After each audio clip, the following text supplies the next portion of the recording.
j'essaie de me rapprocher. Donc je disais, je vous remercie de cette interview. Honnêtement, je connais pas vraiment le projet ni quand il a commencé et s'il est fini. Et puis deuxièmement, vous pouvez aussi peut-être me présenter FloaBank. Donc je sais que c'est une filiale de la BNP qui d'ailleurs a été créée quand? Il y a une vingtaine d'années. Je peux peut-être. Et par contre, il me manque Jean-Baptiste qui devait faire l'interview avec moi. Je pense qu'il n'est pas encore arrivé.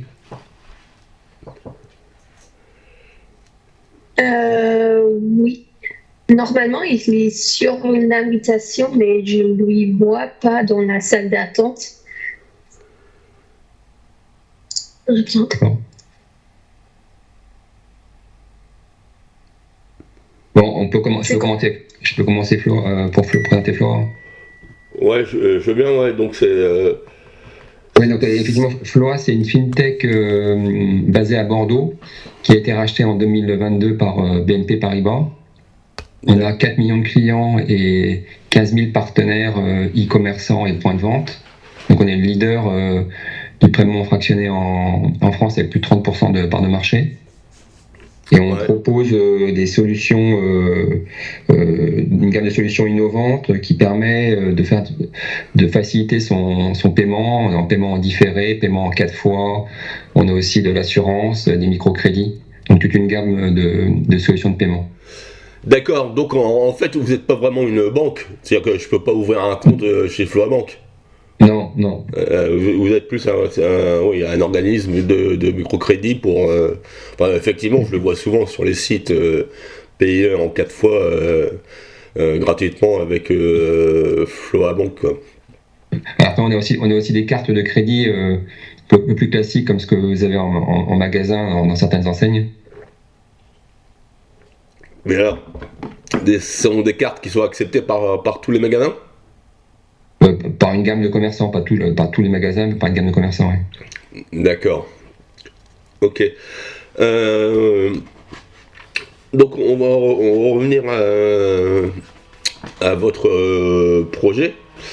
Donc, d'après ce que j'ai compris, vous utilisez une base de données graph. Attendez, il y a Jean-Baptiste qui arrive. Et Jean-Baptiste ? Tu m'entends ? On t'entend de loin. C'est bon, maintenant ça doit marcher. Ouais, c'est bon. J'ai présenté Flo. Donc, bonjour. En tout cas, désolé pour le retard. Bonjour. Et d'ailleurs, on dit plutôt Floa que FloaBank, parce qu'en fait, on a deux activités, FloaPay et FloaBank, mais c'est plutôt la marque Floa sur laquelle on communique.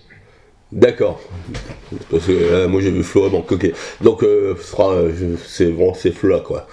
Donc oui, j'en étais à poser des questions sur l'origine du projet d'utiliser une base de données graph. Et donc d'après ce que j'ai compris, c'est pour lutter contre la fraude. Les tentatives de fraude. Ouais. Alors, tous les types de fraude, quel genre de fraude par exemple ça peut être? C'est essentiellement les fraudes en réseau, en bande organisée. En tout cas, c'est là où les thèmes s'avèrent les plus efficaces. Maintenant, même pour les fraudes isolées, on peut obtenir de la performance. Mais alors, comment les gens ils fraudent? Parce que en fait, on va juste demander de payer une marchandise en 4 fois. Donc, où est la fraude? Je vais rentrer tout de suite dans le vif du sujet pour bien éclairer sur cette partie-là. Aujourd'hui, la fraude, elle peut se produire. Alors, comme on parlait juste avant de Floa Bank, Floa Pay, Floa a différentes activités qui ont probablement été présentées par Thibaut, mais je vais quand même juste rappeler les deux branches qui sont on va dire le crédit consommation classique, où vous allez pouvoir demander à Floa une avance de trésorerie par exemple, ou un crédit renouvelable, c'est-à-dire que nous, Floa, nous allons envoyer au client par exemple 25 000 euros sur son IBAN en tant qu'un crédit. Il devra nous rembourser d'après un tableau d'amortissement ou dans le cadre d'un crédit renouvelable. D'accord. Donc le client ou le fraudeur reçoit des fonds sur son compte bancaire. Ça, c'est un exemple d'un des produits qu'on propose. On propose aussi des cartes bancaires. Donc, on émet des cartes bancaires. On est émetteur de cartes bancaires, qui fait qu'elle peut servir dans des DAB, dans des distributeurs de billets,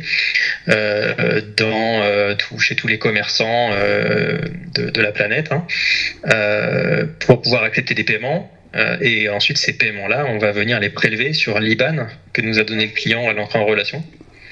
Ouais. Et la dernière partie de notre business que vous évoquiez là juste avant sur des marchandises, donc Floa, nous on est présent avec la partie Floa Pay, on est présent on va dire à l'étape du panier du marchand, qui va en effet envoyer une marchandise en contrepartie d'un financement en 3-4 fois par exemple, ou en 10 fois, peu importe l'échéance, et où Floa va aller prélever la carte bancaire de montant fractionné de l'achat jusqu'à prendre l'intégralité sur la carte bancaire à la fin du mini-crédit, on va dire. Donc on va prendre, nous, Floa, on va récupérer l'argent, on va obtenir les remboursements, soit sur la carte bancaire pour une marchandise qui a été expédiée, soit pour des fonds, de l'argent, de la trésorerie qu'on a mis à disposition du client ou du fraudeur. Donc pour revenir, si j'ai été clair dans l'explication de nos principaux produits, là je peux recentrer sur la fraude et la fraude en bande organisée, si vous voulez, si j'ai perdu personne. Je peux reformuler jusqu'à maintenant, mais je pars du principe que ce que j'ai dit était clair. Les fraudes en bande organisée, on va en avoir de plusieurs types. Donc on va voir par exemple des fraudeurs qui vont récupérer des cartes bancaires volées et puis faire des paiements fractionnés à différentes identités ou à la même identité chez différents marchands par exemple. Donc ils vont chercher à obtenir une marchandise qui vaut peut-être 500 et puis payer uniquement 100, et puis pourquoi pas sur ces 100 qu'ils auront payé avancé, peut-être qu'ils ont été faits avec une carte bancaire volée. Donc on peut avoir des groupes, des cohortes de fraudeurs qui vont sur base de plusieurs identités récupérées, plusieurs comptes récupérés, faire frauder globalement ensemble en bande organisée. Et on peut avoir la même chose sur la partie crédit consommation classique. Par exemple, sur le cas où je vous disais tout à l'heure, on peut envoyer faire un virement de 20 000 euros vers un compte bancaire. À ce moment-là, on peut avoir un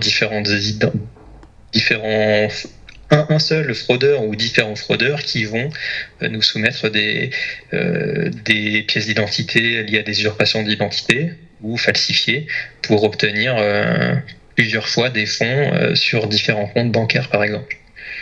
D'accord. Par contre, sur les sites internet où on peut payer en 4 fois, il n'y a pas de fraude, si? Oui, il y a des tentatives qu'on bloque. Donc, il y a énormément de tentatives, on en bloque, on les bloque quasiment toutes. Et ce que c'est-à-dire que si on met pas de barrière de sécurité, on comprend que si on peut récupérer une PlayStation pour uniquement 100 euros, ça peut intéresser des fraudeurs. D'accord, ouais. En proposant du paiement fractionné, on permet de récupérer de la marchandise avant d'avoir payé l'intégralité. Donc que ce soit par internet ou en physique, c'est quelque chose qui est forcément soumis à des tentatives de fraude. D'accord. Donc, vous avez mis en place une solution pour lutter contre ces fraudes. Donc, ma question, c'est Floa, ça a été racheté par la BNP en 2022, d'après ce que. Donc, est-ce que la solution était déjà mise en place ou est-ce que c'est vous qui l'avez mis en place? Nous, on a commencé à l'étudier et à la mettre en place avant le rachat. Et il se trouve que, par ailleurs, la BNP travaillait aussi sur ce type de projet-là. Donc finalement, on se rejoint dans les cas d'usage. D'accord. Alors, donc, vous utilisez une base de données graph. Donc j'ai deux questions, c'est pourquoi une base de données graph et pourquoi Neo4j? En fait, sur les bases de données graph, aujourd'hui, ça fait partie des technologies qui sont les mieux positionnées pour lutter contre certains types de fraudes, donc notamment les fraudes en bande organisée. Les bases graph, c'est un outil technique et technologique qui permet de concentrer, on va dire, la valeur ajoutée de la technologie autour des liens qui existent entre différentes choses. Donc, c'est assez général une fois qu'on le dit comme ça. Pour rentrer un peu plus dans le concret, ça permet par exemple de matérialiser des liens normaux ou anormaux entre deux demandes de crédit. Donc, ou de paiement. Donc, a priori, on pourrait penser que tous les paiements sont interdépendants et il n'est pas censé exister de lien entre deux paiements. Alors, une fois qu'on a dit ça, si je vous dis, en fait, vous avez fait un premier paiement et votre paiement a été refusé par votre banque, vous allez peut-être faire une deuxième tentative.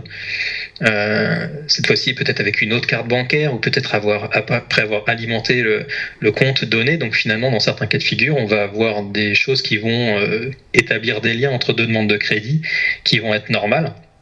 On peut avoir un autre cas qui vont être deux personnes qui habitent dans le même immeuble à la même adresse postale. Peut-être qu'il va y avoir un lien qui finalement fortuit, pas de chance, deux personnes ont fait une demande de paiement ou de crédit à la même adresse. Ça ne veut pas pour autant dire qu'ils se connaissent ou qu'ils travaillent ensemble, ce sont simplement deux personnes différentes mais qui habitent à la même adresse, peut-être dans une tour. Et au final, donc l'ensemble des liens normaux et anormaux entre différentes demandes de paiement peuvent permettre de mieux détecter des cas notamment de fraude en bande organisée, mais pas que. Et donc le fait d'avoir une technologie, donc à savoir les bases de données graph qui concentrent la lecture autour autour des liens et des connexions qui existent entre, par exemple, des paiements, plutôt que de se concentrer sur la donnée en elle-même. Habituellement, les systèmes de données vont être très organisés pour pouvoir restituer des données très rapidement ou les écrire très rapidement pour savoir que la commande faite par Monsieur Dupont, elle était faite avec le nom de famille Dupont, son prénom, son adresse email, son numéro de téléphone. Parce qu'on va les afficher sur des écrans, on va les mettre sur des factures. Donc l'information importante, c'est la donnée en elle-même. Donc le nom, le prénom, parce qu'on en a besoin pour le parcours client, pour le rassurer, etc. Et puis pour gérer, faire la gestion. Dans d'autres cas de figure, ici pour la lutte contre la fraude, on va pouvoir s'intéresser à quel est son prénom, mais concrètement, ça va peut-être plus nous intéresser qu'il y a une identité, un nom, un numéro de téléphone, peu importe lequel c'est, qui relie peut-être deux paiements qui n'ont pas le même prénom, par exemple, ou qui n'ont pas du tout la même adresse email. Donc on pourrait dire, tiens, on a deux paiements qui sont faits par le même numéro de téléphone, mais par deux adresses email différentes. C'est possible, c'est pas forcément un signe de fraude. Ouais, c'est ça, et c'est ici, pas... les bases graph, elles vont matérialiser précisément ce type de lien.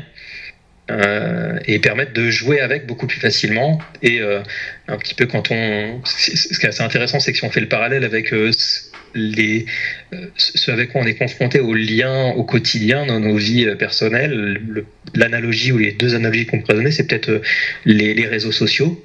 Ouais. Et les réseaux professionnels, si on prend l'exemple de LinkedIn ou Facebook, vous prenez, là si on prend tous autour de ce call, on a sûrement une relation indirecte assez faible, on a peu de personnes qui nous séparent, parce qu'on est dans certains milieux professionnels qui fait que pour passer de l'un à l'autre, il va y avoir peu de monde qui les sépare.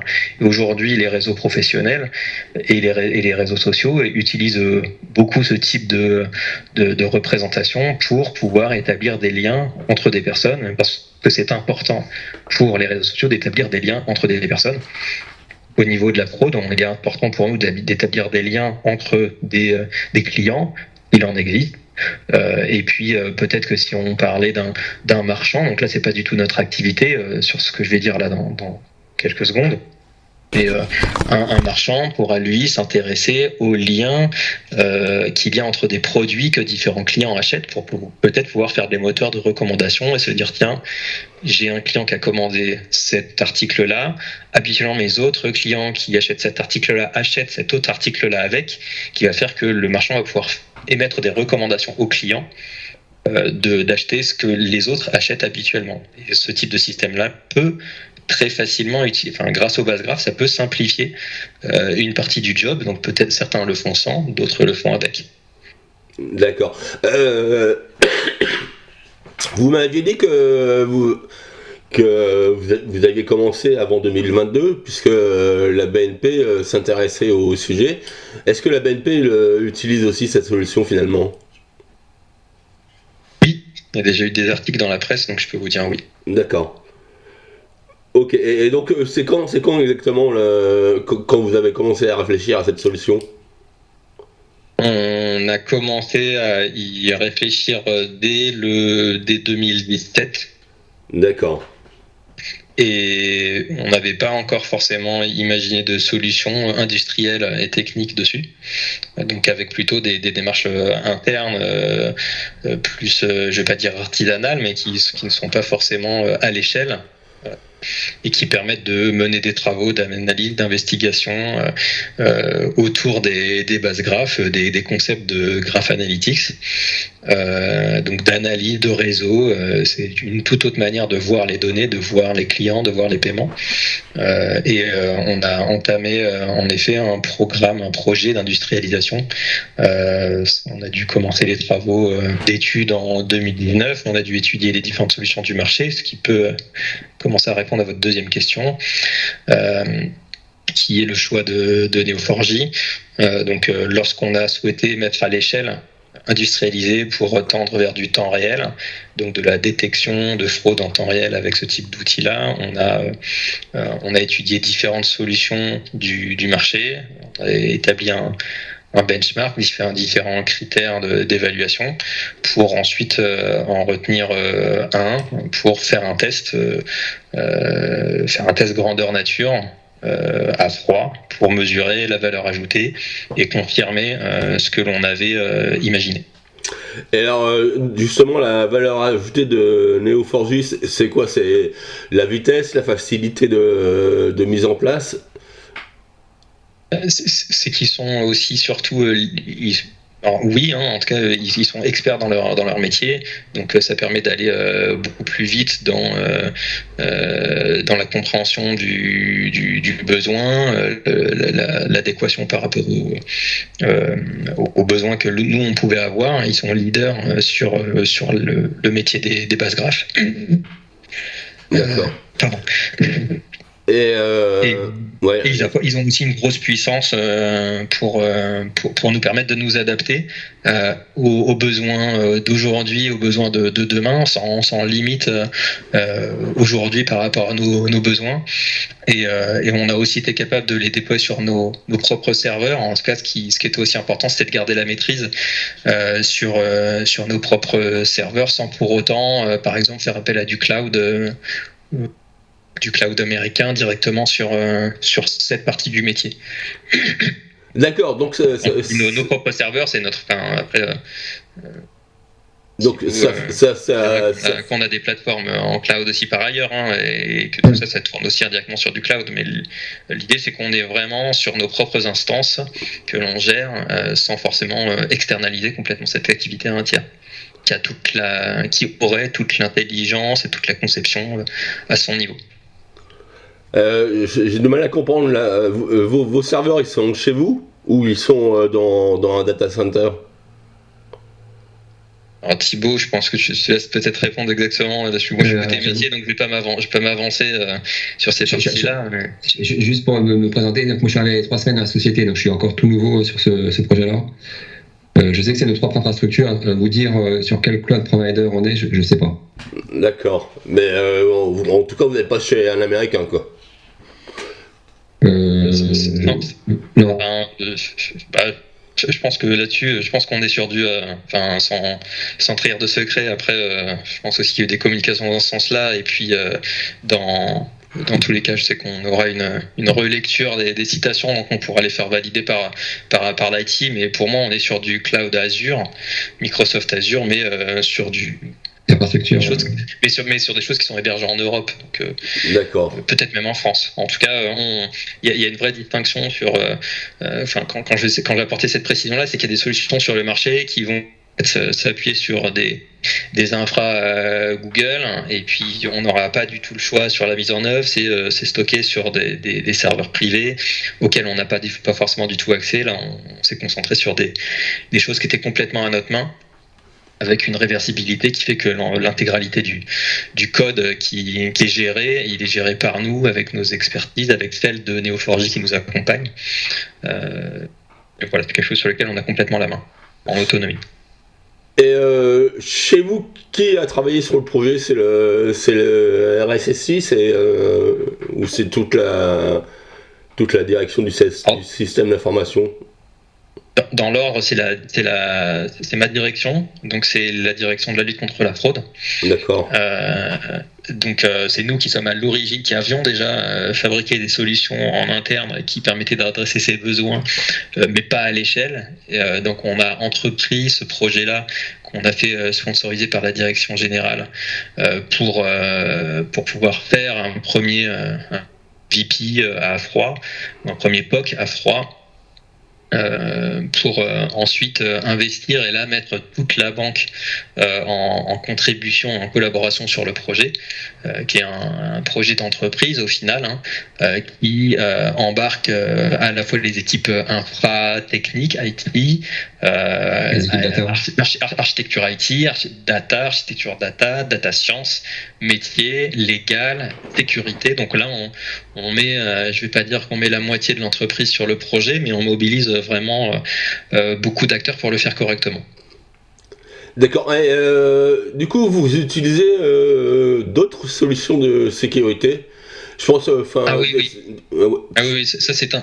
En fait, cet outil-là vient. Cet outil-là vient en addition et en complément de l'ensemble des couches qui constituent notre arsenal de défense, de lutte contre la fraude. Alors, il y a des besoins de lutte, de côté sécurité, côté RSSI, il y a des outils qui sont dédiés aux intrusions informatiques, aux sujets qui touchent directement la partie informatique. Moi, dans mes équipes, on adresse la lutte contre la fraude. Donc c'est de la fraude financière avec quelques exemples d'attaques que je décrivais un peu plus avant, les usurpations d'identité, des choses comme ça qui vont venir gréver notre compte de résultats et faire des pertes. Donc l'objectif c'est de limiter ces pertes, et donc c'est notre département de lutte contre la fraude qui avons branché cette couche-là par-dessus l'ensemble des couches que l'on a. Habituellement, on parle par exemple de défense en profondeur. C'est un concept issu de la sécurité informatique qui consiste à empiler des couches plus ou moins poreuses, des couches de défense plus ou moins poreuses, mais une fois qu'on les met toutes les unes derrière les autres, on obtient un ensemble qui est compliqué à traverser. Je ne sais pas si vous connaissez le concept, mais ce qu'on voit souvent en termes d'images, qu'on peut voir sur Internet en termes d'analogie, ça va être par exemple plusieurs couches d'émental, comme les tranches de l'air d'Hammer, là, des carrés de 10 cm par 10 cm avec des trous, mais chacune des tranches, on les empile, donc chacune des tranches est poreuse, mais ensuite, lorsqu'on les met toutes les unes au bout des autres, il est très compliqué de traverser toutes les couches en passant par un trou, par tous les trous qui sont alignés. Et ce qu'on a plus connu dans ces dernières années, on va dire, au moins autour de ces concepts-là, c'était aussi beaucoup autour du Covid, quand on disait la distanciation sociale, etc., le port du masque, la vaccination, tout ça représentait des couches. Et lorsqu'on met toutes ces couches en œuvre, on arrive à bloquer l'essentiel de la menace. Donc on a le même type d'approche pour la lutte contre la fraude, et il existe le même type d'approche aussi pour la sécurité informatique par ailleurs. Par exemple, pour l'analyse des données, ce qui est souvent utilisé, c'est l'intelligence artificielle, enfin plus exactement le machine learning. Ouais. C'est ce que vous l'utilisez aussi. C'est un autre axe qui existe aussi, qui est aussi présent intrinsèquement dans les bases de données graphes avec Neo4j.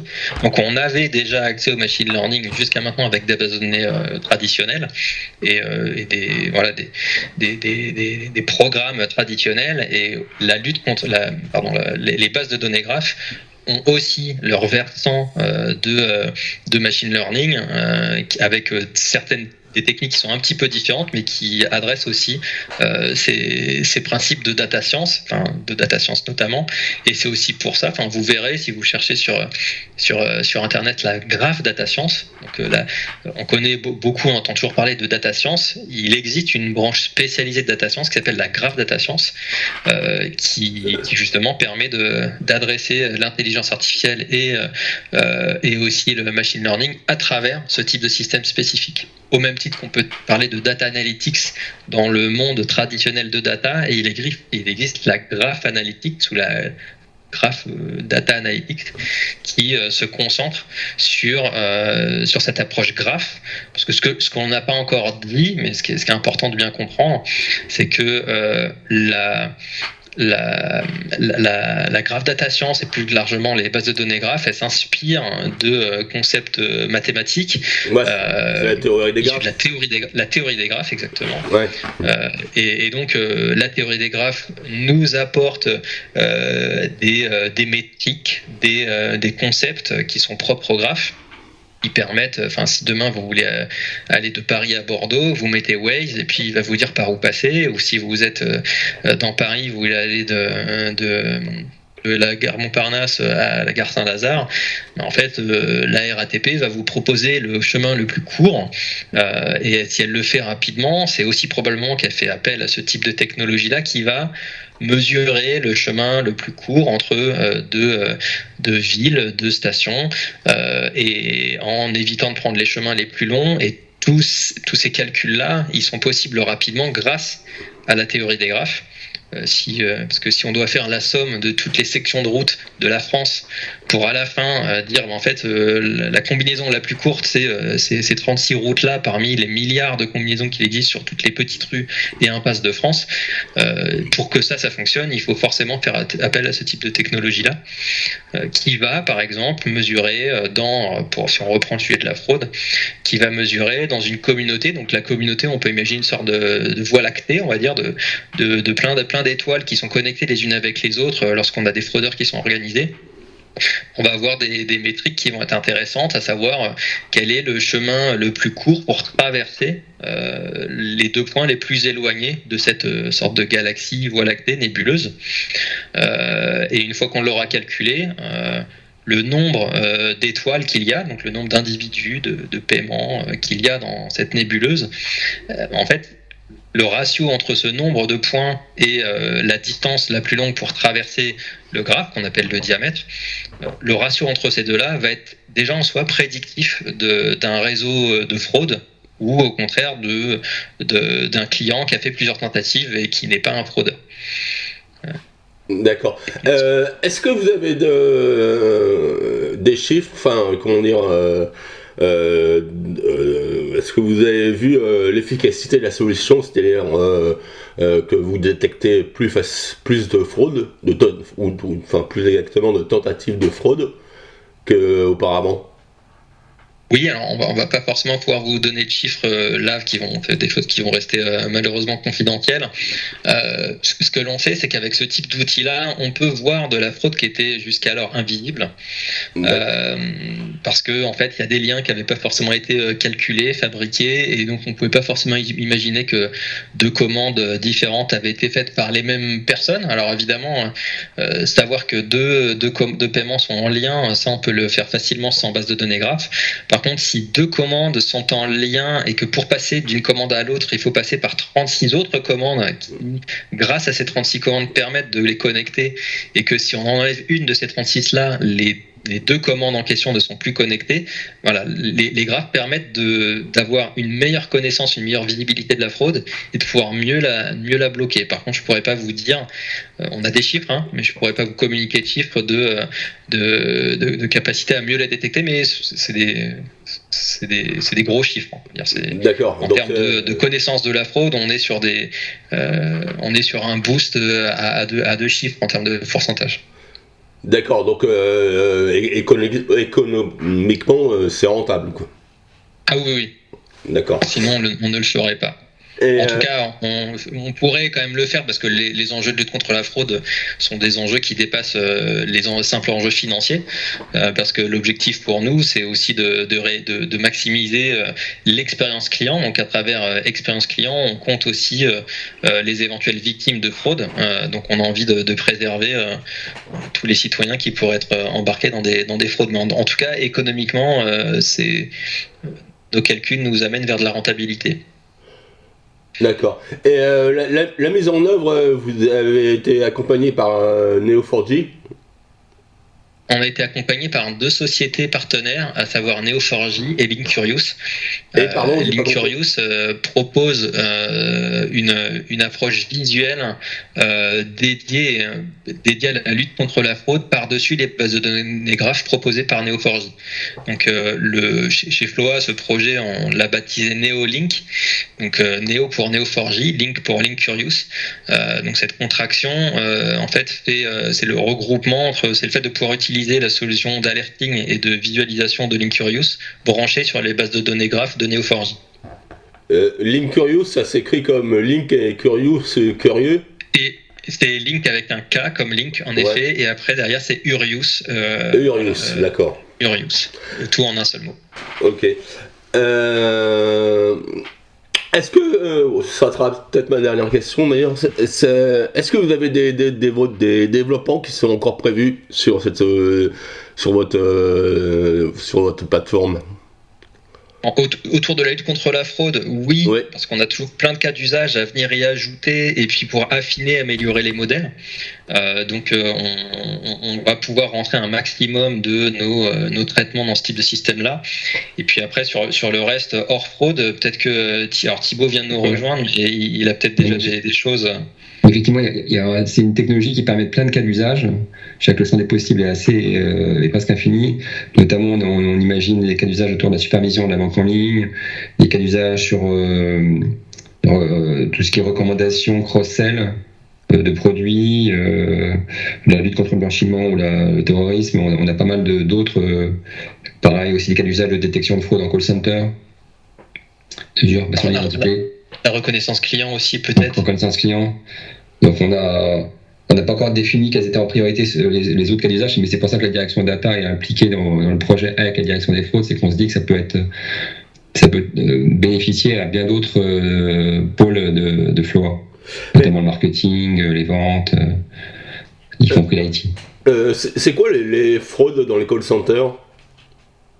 En fait, sur les call centers, très rapidement, après vous aurez sûrement peut-être d'autres questions, mais concrètement, si moi je connais juste votre nom ou nom prénom, en fait je vais peut-être chercher à me faire passer pour vous auprès du call center, pour ensuite réaliser des actions côté banque, ici nous concernant, pour réussir à récupérer des fonds. et détourner le compte du client, ou simplement récupérer des données à caractère personnel. C'est-à-dire que si moi là j'appelle une assurance en donnant votre nom, prénom, sans forcément donner ma date de naissance, en fait si j'en appelle 10, il y en a bien une qui va me dire ah oui en effet j'ai bien une fiche à votre nom, mais avant pour des raisons de sécurité je vais vous demander votre date de naissance. Bah déjà quand j'en suis arrivé là en tant qu'attaquant, je sais que vous avez un contrat chez telle assurance. Donc ensuite, je peux faire un travail de fraudeur, donc d'ingénierie sociale, pour réussir à tromper l'assureur, ou ça peut être la banque, ou ça peut même être un lité, peu importe, pour réussir à obtenir des données à caractère personnel, pour ensuite réussir à détourner un compte client, parce que j'aurais récupéré des informations le concernant, ou par internet, ou que sais-je. Donc les fraudes, les fraudes téléphoniques, ça peut être aussi ça. Ça peut être des fraudeurs qui sont passés pour les clients. Ouais, c'est l'usurpation d'identité en fait. Oui. D'accord. Vous êtes combien de personnes à manipuler la plateforme ? Alors aujourd'hui, on est une petite poignée dans les équipes fraude. En cible, on sera une douzaine, quasiment toute l'équipe l'utilisera au quotidien. Aujourd'hui, on est encore sur des choses qu'on est en train de caler pour que ça tourne et qu'il y ait des alertes qui puissent être traitées soit par de la machine, soit par de l'humain. Mais nous, côté direction de la fraude, on va être à 100% dessus. Donc on aura 10-15 collaborateurs qui l'utiliseront. D'accord. Après, je pense que côté data... Côté data, je pense qu'on peut peut-être avoir une dizaine de personnes, peut-être un peu moins, 7-8. D'accord. Tout dépend des cas d'usage. Je parle uniquement fraude. Après, Ouais. D'accord. Et vous me disiez que vous pourriez élargir la solution pour faire des recommandations. Mais c'est ce que font déjà la plupart des sites de commerce électronique. Ouais, on pourrait aller encore plus loin, parce que... Donc ça supposerait que vous passiez des accords avec, je sais pas, Amazon ou Cdiscount pour leur proposer votre solution. Non, là c'est plutôt... on utiliserait plutôt la technologie Neo4j pour nos propres usages, pas pour leur vendre à Amazon. D'accord. L'idée, c'est qu'on peut proposer à nos propres clients des produits, des assurances, des choses comme ça, qu'on peut déjà proposer avec des bases de données traditionnelles. Ouais. Mais les bases de données graphes peuvent permettre de mieux personnaliser ou mieux prédire l'appétence de certains clients pour certains produits, parce qu'on arrive à aller beaucoup plus loin et d'être beaucoup plus personnalisé, beaucoup plus fin de manière automatisée. C'est ça le challenge surtout, c'est de réussir à amener de l'intelligence du raisonnement presque humain dans ces couches. D'accord. Écoutez, j'en ai terminé. Peut-être que vous avez quelque chose à ajouter, un point que j'aurais oublié d'aborder. Moi, ce que je peux compléter, alors j'ai beaucoup parlé, Thibaut, n'hésite pas, mais en attendant, ce qui est super important pour nous, en fait, dans la lutte contre la fraude, c'est à la fois les dimensions humaines. Dans l'analyse, on a à la fois des machines qui analysent et l'humain qui analyse, et ce sont deux entités qui se complètent. Quelque part, l'un ne peut pas vivre sans l'autre et inversement. Maintenant, ce qui est très intéressant, c'est que les bases graphes, elles ont dans leur construction et dans leur mode de fonctionnement quelque chose qui quand même se rapproche beaucoup du raisonnement humain, des liens qu'on pourrait faire si aujourd'hui je donnais à un analyste un fichier Excel, on va simplifier, mais pour que ce soit bien visuel quelque part. Et je lui dis là-dedans, il y a 30 fraudeurs dans cette liste de 1000 commandes, admettons. Je vais lui dire, essaye de me les trouver. En fait, il a peut-être dedans une colonne nom, une autre prénom, date de naissance, etc., adresse email, tout ce que l'on veut. Et puis, s'il veut pouvoir les trouver, il va peut-être trier par email. Et puis, il va dire, ah bah oui, en effet, là, j'ai trois fois cet email-là qui revient avec des commandes différentes. Il va dire, tiens, celles-ci, elles font partie du lot. Et puis, il va dire, tiens, c'est bizarre, sur une période de 2 heures consécutives, j'ai eu que des adresses Gmail qui sont arrivées. Et il va me dire, c'est quand même pas normal que sur 2 heures, j'ai que des commandes sur Gmail, j'ai 70 commandes sur Gmail, alors que même si c'est un domaine que tout le monde utilise, on devrait quand même trouver des Hotmail, des Yahoo dans le lot. Et toute cette logique humaine d'atypie, de choses qui vont attirer l'œil et se dire tiens là j'ai tel comportement qui commence à se dessiner, et où on va essayer de peut-être rendre encore une fois je le rends très artisanal et très manuel, si l'analyse devait dire bah tiens je prends sur un cahier et puis je fais mes schémas pour dire un tel est en lien avec un tel, etc., avoir des sortes de diagrammes. En fait tout ça c'est industrialisable et on peut le faire vraiment en temps réel, et une fois que l'analyste aura peut-être fait la cartographie d'un réseau, en fait, avec ses yeux, il va tout de suite voir, une fois qu'il sera exercé, il même sans avoir besoin de cette techno-là, il est capable de dire cette organisation-là, elle est normale ou pas normale avec la forme qu'il aura pris, et parce que ça va plutôt avoir une forme de brin d'ADN, parce qu'il y a des commandes qui sont liées entre elles de manière anormale, ou au contraire ça va être beaucoup plus ramassé, un peu comme une patate, quoi, une soucoupe volante, quelque chose de plus ramassé comme forme, où il faudra dire bah oui ça c'est typiquement c'est monsieur madame qui font des commandes, et il n'y a rien d'anormal, c'est juste un client qui revient ou qui essaye d'insister pour bénéficier de l'offre. Ben, ça, un humain pourra le voir, et ce qui est intéressant, c'est de transposer ça dans la machine qui, elle-même, grâce au concept de la théorie des graphes, va pouvoir le reconnecter en temps réel, automatiquement, un petit peu comme si la machine avait des yeux. Alors, elle ne le fait pas avec une approche visuelle optique, mais elle le fait avec une approche métrique qui constitue ce groupe.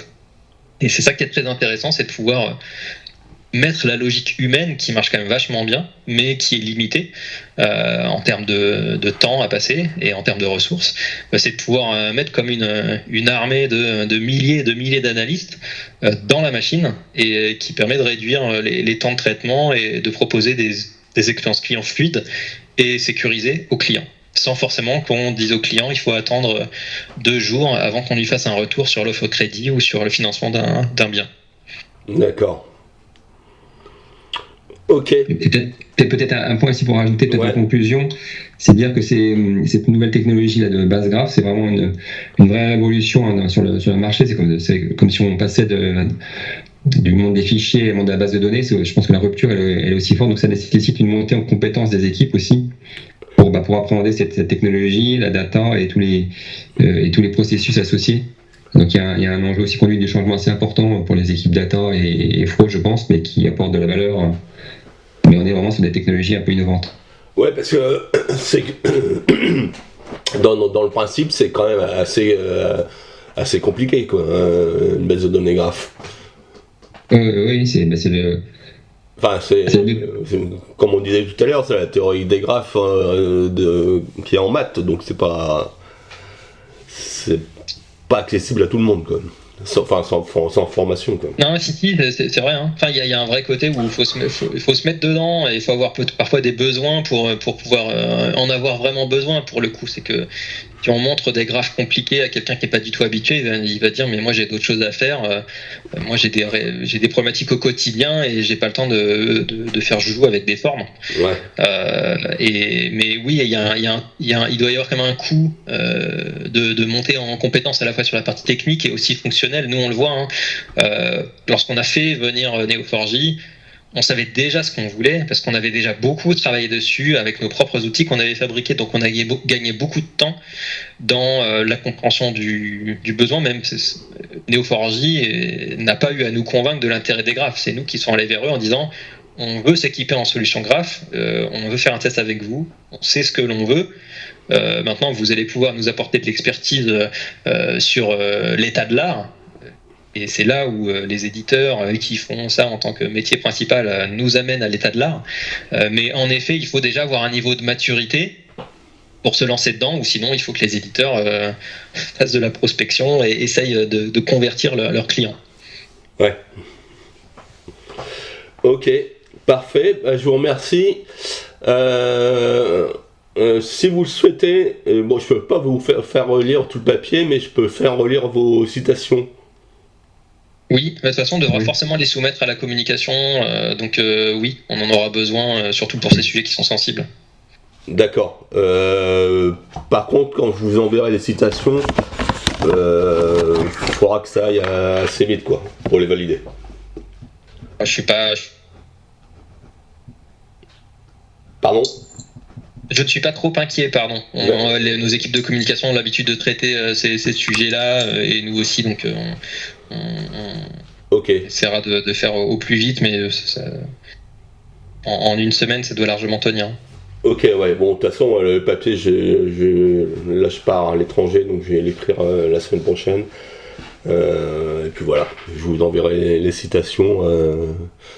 Je les envoie à vous deux ou... Ouais. Ok. Ouais, à nous deux, ouais. Parfait. Peut-être même mettre directement les équipes de communication. C'était Cécilia ou qui avait accompagné sur le dossier, Thibaut ? Cécilia. Je pense que pour gagner du temps, si vous craignez d'être pris par le temps, mettez directement Cécilia aussi en copie. Oui. Et ça fera gagner une demi-journée dans la transmission du sujet. Oui, vous pouvez les envoyer à moi et après je peux tout envoyer à Cécilia, aucun problème. Ouais, parce que moi comme contact, j'ai juste Megan Hogg. Oui, c'est moi. Mais Cécilia, je crois pas l'avoir. Hein. Moi, je peux tout transmettre à Cécilia, c'est aucun problème. D'accord, donc je vous envoie tout à vous alors. Ok, très bien. Oui. Ok. Merci. Parfait. Merci beaucoup. Merci beaucoup pour cette interview, c'était vraiment... Et Pierre, si vous avez besoin de précisions complémentaires, n'hésitez pas à nous envoyer un petit mail. Je n'hésiterai pas parce que je préfère éviter de raconter des conneries, quoi. Et, donc ça m'arrive des fois de demander des précisions.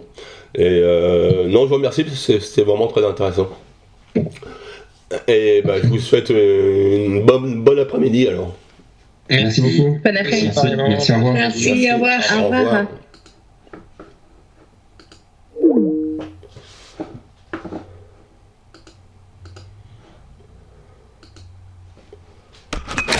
Non.